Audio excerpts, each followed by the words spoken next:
부활절을 맞이해 기동예술계가 선보이는 다양한 전시를 만나봤습니다. 탈북민 가족의 목숨을 건 탈출기를 담은 실화 영화 비욘드 유토피아, 충격과 눈물의 시사회 현장을 취재했습니다. 사순절 기간 성경 말씀을 그림을 통해 쉽게 묵상할 수 있는 전시회가 열렸습니다. 2023년 한 해에만 106개 언어로 성서가 번역됐습니다. 대한예수교장로회 합동의 2024학년도 강도사고시 응시생이 근래 최저치를 기록한 것으로 조사됐습니다.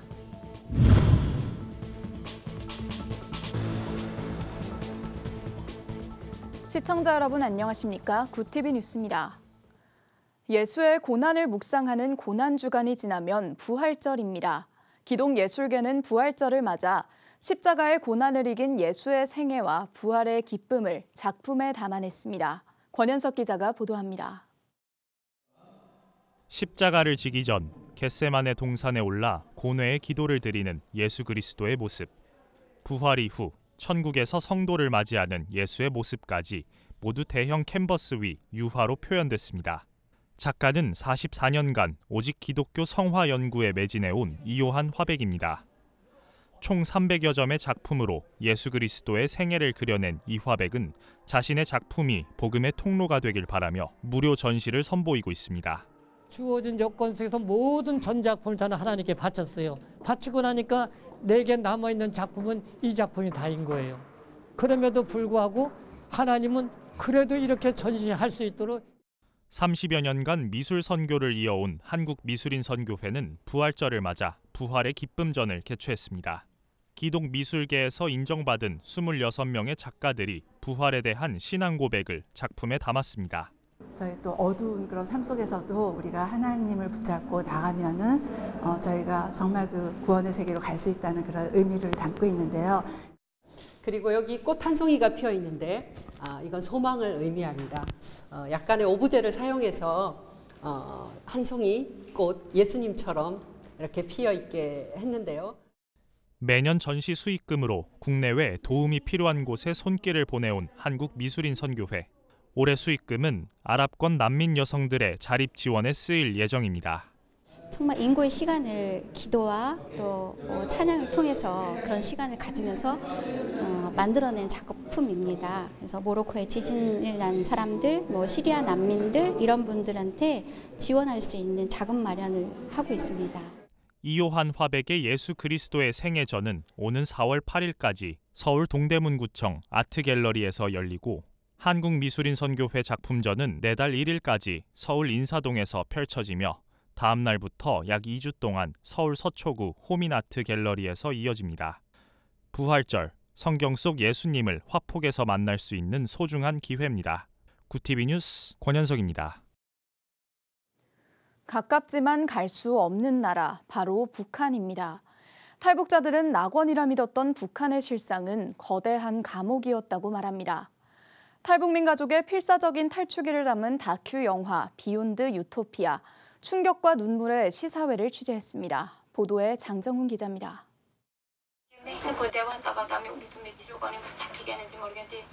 목사님, 오늘 좀 봐주십시오. 김성은 목사는 매일 생사의 갈림길에 놓인 탈북민과 브로커의 도움 요청을 받습니다. 그날도 80세 노모와 함께 탈북길에 나선 가족의 도움 요청에 12,000km의 필사적인 탈출을 돕습니다. 북한에 세뇌당한 노모는 한국에 도착해서야 북한이 낙원이 아니었음을 깨닫습니다. 예수님께 땀 얼마라도 기쁨을 드리기 위해서 노력해야 되겠다는 거 결심합니다. 어떤 죽을 때 이제 너무 늦게 왔구나 하는 게 후회됩니다. 탈북의 전 과정을 함께한 김 목사는 노모의 말에 가슴이 아프다고 말합니다. 동남아 안가까지 다 살려줬는데도 못 믿겠다고 이러는데 한국에 도착해서 한국에 온 게 늦게 온 게 너무 후회스럽다. 그럴 때 많은 분들이 저렇게 공산주의는 속이고 살고 있구나. 영화에서는 먼저 탈북 후 브로커에게 돈을 주고 17살 아들을 탈북시키려는 어머니의 이야기도 나옵니다. 하지만 브로커의 배신으로 계획은 무산되고 어렵게 들은 아들의 소식은 북한에 잡혀가 심한 고문을 당했다는 이야기였습니다. 거기서 때리면 이렇게 각자로 때려 각자 나무 몽둥이 이만한 걸로 때리거든. 몸이 절반 남았대. 영화에서 아들의 얼굴을 공개한 이유에 대해 어머니는 압박을 받은 북한 정권이 아들을 살려두길 기대하는 마음이었다고 말합니다. 아들을 위해서 목소리를 내는 엄마가 있고 이 영화가 알려지면 또 영화를 봐주시는 분들의 마음까지 합쳐진다면 분명히 김정은 정권에게는 강력한 메시지가 되겠다. 일가족의 필사적인 탈북 과정을 담은 영화 비욘드 유토피아가 오는 4월 11일 재개봉합니다. 해외 각종 영화제에서 수상하고 있는 영화지만 지난 1월 국내 개봉 당시에는 큰 주목을 받지 못했습니다. 이를 안타깝게 여긴 목회자들이 모여 다음 달 재개봉에 힘을 실었습니다. 이 영화를 본 소수의 이제 목회자님들께서 이 영화를 보시고 너무 감동을 받으셔가지고 이 영화가 이렇게 그냥 묻혀서는 안 된다. 이날 시사회에 참여한 관객들은 북한의 실상이 충격적이라고 말했습니다. 굶주림에 허덕이는 모습에선 하루빨리 통일이 되길 바랐습니다. 너무 충격이었습니다. 너무나 그 실제적인 상황이 저한테 많이 와닿았습니다. 끊임없이 눈물이 흐릅니다. 고통 가운데 허덕이는 북한 동포들이 통일이 되어서 함께 하나님을 향해 찬양하는 이런 놀라운 은혜가 베풀어지기를 원할 뿐입니다. 코로나 이후 감시가 삼엄해진 중국을 통한 북한 선교 비용은 10배 가까이 증가했습니다. 중국의 반간첩법 시행으로 선교사 활동의 폭이 제한된 상황입니다. 구티비 뉴스 장정훈입니다. 성경을 16차례 읽고 말씀을 묵상하며 얻은 영감을 그림으로 표현한 화가가 있습니다. 기독교인이 아닌 이들도 쉽게 그림을 통해 성경을 만날 수 있습니다. 보도에 김혜인 기자입니다. 하늘과 땅이 자욱한 한계에 가려져 몽환적인 분위기를 자아냅니다. 빛이 들어와 세상이 열리는 천지창조의 순간을 담은 작품 새하늘과 새 땅입니다. 20년 전부터 주님을 영접하고 난 이후에 제가 이제 주님을 위한 귀한 도구로 이 그림을 사용해야 되겠다는 그런 생각을 가지게 되었어요. 이제 새하늘 새 땅, 궁극적으로 우리가 가야 할 그 땅, 그 땅을 이제 합곡에다 담아보겠다. 박인간 작가의 기독교적 세계관을 표현해낸 새하늘과 새 땅은 산의 형태와 양식화된 나무가 특징입니다. 기독교 도상학에서 삼각형은 삼위일체를 뜻해 소나무 세 그루로 표현했습니다.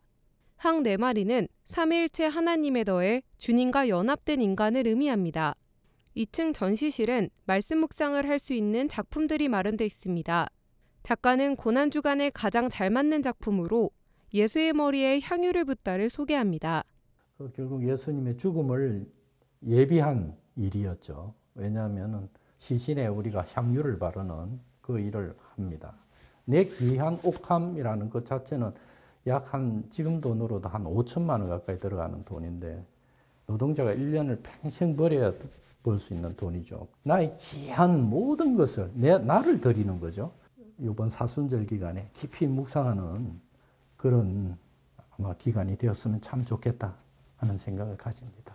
작가가 성경을 16차례 통독하고 말씀을 묵상한 뒤 레코드판 위에 제작한 작품들입니다. 성경을 잘 모르는 이들도 작품 옆에 적혀있는 말씀과 묵상, 단어 설명을 차례로 읽으면 이해하고 작품을 즐길 수 있습니다. 전도의 귀한 도구로 사용해야 되겠다. 이제 이 생각을 가지고 그림을 그리고 지금까지 전시하고 이렇게 하기 때문에 이 작품을 보고 조금이라도 더 복음에 대한 깊은 자기의 내면을 열고 들어갈 수 있다면 그 이상 더 큰 어떤 보람이 없다라고 보거든요. 50년간 서양화를 그려온 박인강 개인 초대전은 오는 3일까지 서울 인사동 갤러리 모나리자 산촌에서 진행됩니다. 구티비 뉴스 김혜인입니다. 2023년 한 해 동안 전 세계 성서공회들은 106개의 언어로 된 성서를 번역했습니다. 아프리카에서 동남아시아에 이르기까지 72개 언어 사용자 1억 명이 처음으로 자신의 언어로 된 성서를 받았습니다. 이는 다양한 언어 배경을 가진 사람들에게 성경의 메시지가 전달될 수 있도록 하는 데 있어 크나큰 진전이 있었음을 의미합니다. 2023년 말 기준으로 총 7,396개 언어 가운데 성경전서는 743개 언어로 번역된 상태입니다. 세계 성서공회연합회 더크 게버스 총무는 2023년에 전 세계 사람들 8명 중 1명에게 다양한 형태로 성서를 전달했다며 성경에 내재된 변화의 능력을 전파하는 사명에 헌신하겠다고 밝혔습니다. 대한예수교장로회 합동의 2024학년도 강도사고시 응시생이 418명으로 근래 최저치를 기록한 것으로 조사됐습니다. 예장합동 고시부는 일반 강도사 고시 원서 접수를 마감했다며 응시 인원수를 공개했습니다. 예장합동 총회의 강도사 고시 응시자 수는 2019년 795명에 달했지만 꾸준히 감소해 2022년에는 545명이었습니다. 특히 총신대 신대원 2023학년도 졸업생이 줄면서 응시생도 크게 감소한 것으로 나타났습니다. 고시부는 총신대 신대원에서 코로나 기간 동안 학업에 어려움을 겪은 학생들이 대량 유급하며 80여 명이 졸업장을 받지 못했다고 전했습니다. 중동지역 한인선교협의회가 26일 부산 온누리교회에서 중동선교 한인교회사 출판기념 감사예배를 드렸습니다. 예배에서 부산 온누리교회 박성수 목사는 분별하는 능력이란 제목으로 말씀을 전했습니다. 박 목사는 중동 지역 선교를 통해 하나님의 푸르른 계절이 임하길 기대한다고 밝혔습니다. 중동 지역 한인선교협의회 신영수 회장은 중동 선교에 많은 교회가 관심을 가지고 지원해 줄 것을 요청했습니다. 지난 50년 동안 하나님께서 하신 역사를 정리하는 것이 제일 먼저 필요했고요. 이것을 책으로 출판해서 한국 교회와 성도들에게 알려드리고 또 이제 앞으로 중동 선교를 관심을 가지고 오실 분들을 또 안내와 지침을 하기 위해서 이 책을 만들었습니다. 한편 중동 지역 한인선교협의회는 오는 6월 24일 헝가리 부다페스트에서 중동 선교사들을 위한 선교대회를 개최할 예정입니다. 구TV 호남 전북본부에서 보내온 소식입니다. 고신 전북노회 장로연합회가 사랑의 돈가스 바자회를 열었습니다. 23일 전주 성도교회에서 열린 사랑의 돈가스 바자회는 미자립교회와 어려운 이웃을 돕기 위해 교단 소속 목회자와 장로들이 함께 모여 봉사하는 나눔 행사로서 7년째 섬김을 이어오고 있습니다. 우리가 힘을 모아서 어려운 교회들을 연약한 교회들을 도울 수 있다는 게 일단 기쁘고 하나님 앞에 감사하고 건강해서 또 열심히 일할 수 있다는 게 감사하죠. 이날 만들어진 5천여 개의 돈가스는 전북 지역 20여 군데 교회들에 판매됐고 수익금은 어려운 이들과 미자립교회 후원금으로 쓰이게 됩니다.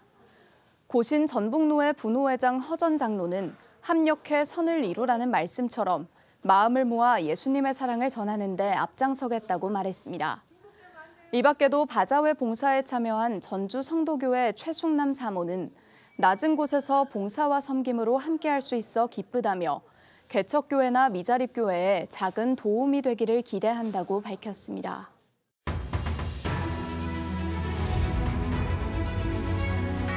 오늘의 이슈 포커스입니다. 4.20 총선의 공식 선거운동이 28일 0시를 기해 시작됩니다. 국민의힘은 거야 심판을, 더불어민주당은 정권 심판을 각각 전면에 내걸고 13일간 본격적인 선거 레이스에 들어갑니다. 여야는 공식 선거운동에 돌입하면서 일제히 총력전을 다짐했습니다. 국민의힘 한동훈 비상대책위원장은 기자회견을 통해 여의도 국회의사당의 완전한 세종 이전을 공약하며 4월 10일은 여의도 정치를 끝내는 날, 미래 정치를 시작하는 날이라고 주장했습니다. 민주당 이재명 대표는 이날 충주에서 열린 선거대책위 회의에서 국민이 못 살겠다 심판하자라고 말씀하신다며 정부가 파탄낸 민생을 살리고 무너진 민주주의를 재건하겠다고 다짐했습니다. 정부가 5월에 2,000명 증원 정찰을 마무리하겠다고 의대 증원에 세게를 박으면서 정부와 의사 간의 갈등이 좀처럼 봉합되지 않고 있는 가운데 의대 교수들의 사직서 제출 행렬이 계속되고 있습니다. 윤석열 대통령이 지시한 의정 간 대화 창구 마련도 지지부진한 모습을 보이며 이를 지켜보는 환자들은 사태 장기화를 걱정하고 있습니다. 한편 한덕수 총리가 주재하는 협의체 제안에 의사단체는 총선용 보여주기로 간주하며 냉담한 반응을 보이고 있습니다. 올해 첫 달 태어난 아기가 2만 1,000명대에 그쳐 역대 최저치를 갈아치웠습니다.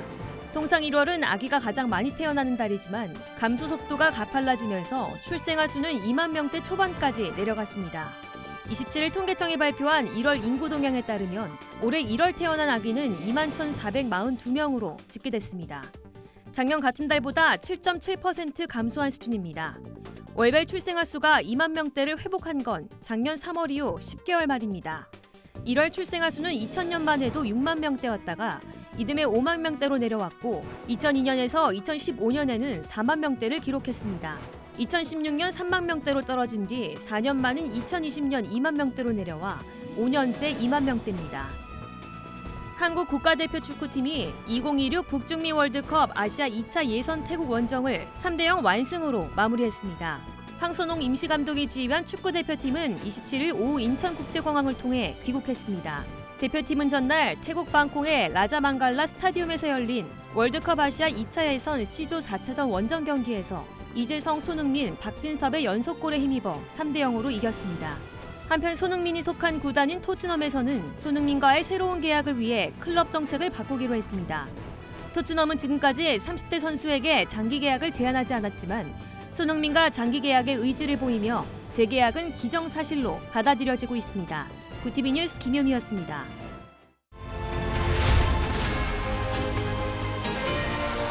구티비 월드와이드입니다. 미국 메릴랜드주 볼티모어 항구의 다리가 대형 화물선과 충돌해 붕괴하는 사고가 발생했습니다. 미국 해안경비대는 현지 시간 26일 오전 1시 반쯤 볼티모어 항만을 가로지르는 프랜시스 스콧 키 브릿지의 교각에 싱가포르 국적 선박이 충돌해 다리가 무너졌다고 밝혔습니다. 다리 위에서 일하던 인부 8명이 추락했는데 2명은 구조됐고 실종된 6명은 사망한 것으로 추정됩니다. 2.6km에 이르는 이 다리는 고속도로의 일부로 메릴랜드주 교통당국은 양방향 차선을 폐쇄한 뒤 차량을 우회시키고 있습니다. 붕괴 원인 등 사고 경위에 대한 당국의 조사는 이제 시작될 예정입니다. 바이든 대통령은 긴급 기자회견을 열고 항만이 신속히 재가동될 수 있도록 지원하겠다고 밝혔습니다. 미국이 인플레이션 감축법 IRA 시행에 따른 전기차 보조금 지급 대상에서 중국 기업을 사실상 배제했습니다. 이에 중국은 미국을 세계무역기구 WTO에 제소하면서 미중 간 통상 분쟁이 격화될 것으로 보입니다. WTO는 중국 대표부가 차별적인 보조금 집행을 시정할 것을 요구한 것에 대해 WTO 분쟁 조정 절차를 개시했습니다. 중국 대표부는 기후변화에 대응하고 환경을 보호하겠다는 미명하에 IRA가 시행되고 있지만 실제로는 미국에서 생산된 제품을 구매 사용하거나 특정 지역에서 수입해야 보조금을 지급해 차별적 속성을 띈다고 주장했습니다. 미국은 중국의 주장을 수용하지 않겠다는 기류입니다. 캐서린 타이 미국 무역대표는 중국의 협의 요청에 대해 면밀하게 검토하고 있다고 밝혔습니다. 일본 법원이 통일교에 대해 과태료를 부과했습니다. 27일 마이니치 신문과 아사히 신문 등에 따르면 일본 도쿄지방재판소는 문부과학성이 통일교를 상대로 과태료 부과를 청구한 데 대해 질문권 행사는 적법하며 회답 거부는 정당하지 않다며 전날 다나카 도미히로 일본 통일교 회장에게 과태료 10만 엔, 우리 돈 약 90만 원을 내라고 판결했습니다. 일본 법원이 종교법인에 과태료를 부과한 것은 이번 판결이 처음입니다. 마이니치는 이번 판결이 통일교에 대한 해산명령 소송에도 영향을 미칠 가능성이 있다고 전망했습니다. 2차 대전 당시 나치 정권이 저지른 유대인 대학살을 부정하는 것을 금하고 있는 독일이 귀화시험에도 과거사 책임에 대한 질문을 추가합니다. 최근 슈피겔, 워싱턴 포스트에 따르면 독일 내무부는 실전 문항 후보인 300여 개의 귀화시험 질문 목록이 곧 개정될 예정이라고 밝혔습니다. 새로운 문항에는 유대인 예배당의 명칭과 독일이 이스라엘에 대해 특수한 책임을 지고 있는 이유, 홀로코스트 부정은 독일에서 어떤 처벌을 받는지 등이 포함됐습니다. 낸시 페저 독일 내무장관은 과거 독일은 홀로코스트라는 인류를 배반하는 범죄를 저질렀고 그 결과 우리에게는 유대인과 이스라엘 보호라는 특별한 책임이 있다며 반유대주의와 인종주의, 인류에 대한 다른 형태의 경멸은 귀화를 불가능하게 할 것이라고 취지를 설명했습니다. 브라질 남자 축구대표팀의 공격수이자 스페인 구단 레알 마드리드에서 뛰는 비니시우스 주니오르가 기자회견 도중 눈물을 흘렸습니다. 브라질과 스페인의 평가전을 하루 앞두고 열린 공식 기자회견에서 비니시우스는 계속되는 인종차별로 점점 축구하는 게 싫어지고 있다고 고백했습니다. 비니시우스는 5년 전 레알 마드리드에 온 뒤로 스페인 프리메라 리가 무대에서 인종차별의 주요 표적이 됐습니다. 그는 유색인종들이 평범한 삶을 살 수 있어야 한다며 내가 원하는 것은 단지 축구를 계속하고 모든 사람이 평범한 삶을 이어가는 것이라고 말했습니다. 이번 브라질과 스페인의 평가전은 인종차별 반대운동의 일환인 원스킨을 슬로건으로 내걸고 펼쳐집니다. 구TV 뉴스 장세인입니다.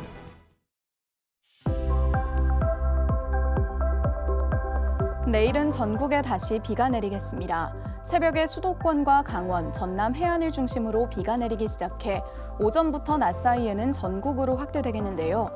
비는 저녁이면 대부분 그치겠지만 내륙에는 모레 또다시 비가 조금 지나는 곳이 있겠습니다. 이어서 전국 날씨입니다. 내일 한낮 최고 기온은 서울 14도, 강릉 17도가 예상됩니다.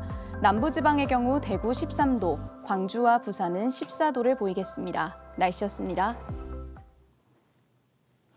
총선이 2주 앞으로 다가오면서 내일부터 공식 선거 운동이 시작됩니다. 기독교 단체들은 가이드라인을 발표했는데요. 교회 예배에서 후보자 인사를 시키거나 지지를 유도하는 것은 금지된다는 내용이 담겼습니다. 선거철에도 교회 내에서 예배의 가치가 존중되는 모습을 기대합니다. 이상으로 뉴스를 마칩니다. 함께해 주신 여러분 고맙습니다.